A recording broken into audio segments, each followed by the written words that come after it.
हरियाणा के नूह के गांव तिरवाड़ा में 3 रोजा तबलीगी जलसा अख्ताम पजीर हुआ। इस इज्तिमा में मौलाना 7 मेहमान खुसूसी के तौर पर शामिल हुए और इस 3 रोजा मजहबी प्रोग्राम में मुल्क की मुख्तलिफ रियासतों से कसीर तादाद में लोगों ने शिरकत की, जिसके लिए बड़े पैमाने पर पिछले 1 महीने से तैयारी की जा रही थी।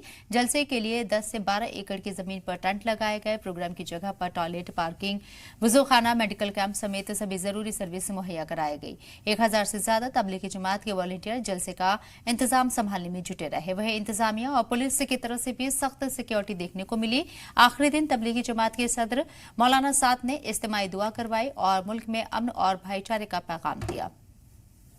3 दिन तक चलने वाले इस इज्तिमे का आज इख्तिताम पजीर हो गया और मौलाना साद जमात जो तबलीगी जमात के सदर हैं वो पहुंचे थे। 9 बजे आज सुबह दुआ कराई गई और दुआ के बाद सभी लोग जो है अपने घरों को वापस हो रहे हैं। हालांकि यहाँ पर रहने खाने हर चीज़ का इंतज़ाम किया था। 12 एकड़ से ज़्यादा ज़मीन में फैले इस इज्तिमे को हर साल इसी तरीके से मुनक्किद किया जाता है और यहाँ पर इसी तरीके से देश के अलग अलग इलाकों से जो है वो लोग हैं वो इस इज्तिमे में शामिल होते हैं। हालांकि मेवात का जो इलाका जो मुस्लिम बहुल क्षेत्र हैं वहाँ से जितने भी मुस्लिम्स हैं वो इस इज्तिमे में शामिल होते हैं। और मेरे पीछे आप देखते हैं अब जब लोग निकल रहे हैं काफ़ी ज़्यादा तादाद में जो भीड़ है वो यहाँ पर देखने को मिल रही है। साफ तौर पर है कि जिस तरीके से 3 दिन तक ये इज्तिमा चला, इज्तिमे के बाद जब लोग अपने घरों के निकल रहे हैं, लोग यहाँ पर रहने के लिए आए। 1,000 से ज़्यादा जो वॉलंटियर थे तबलीगी जमात के वो जो है यहाँ पर मैनेजमेंट संभाले थे।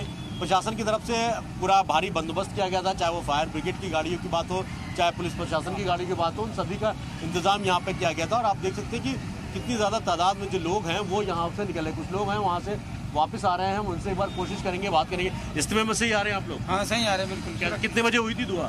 दुआ हुई 10-1 बजे हुई है। 10-1 बजे के आसपास हुई है। किस तरीके से पूरा इज्तिमा कैसे? बहुत अच्छी तरह, बेहतरीन, कोई दिक्कत नहीं पड़ी। किन किन चीज़ों पर बात हुई पूरे 3 दिन के इज्तिमे में आप लोग रहे? देखो जी, वो दीनी मसला है। हाँ। वो दीन को लेकर ही बात हुई। हाँ, दीन को लेकर ही। हालांकि इस इज्तिमे का मकसद यही होता है कि इस्लाम का जो पैरवी है या फिर यूँ कहें कि इस्लाम में किस तरीके से चीज़ें हैं उन सभी चीज़ों को आम मुसलमानों तक पहुँचाने की एक कोशिश होती है। और हर साल की तरह इस साल भी इज्तिमे का इस्तेमाल किया गया। 3 दिन तक चला, जो आज ख़त्म हुआ है, यानी 27 तारीख को। 25 तारीख की इसकी शुरुआत हुई थी।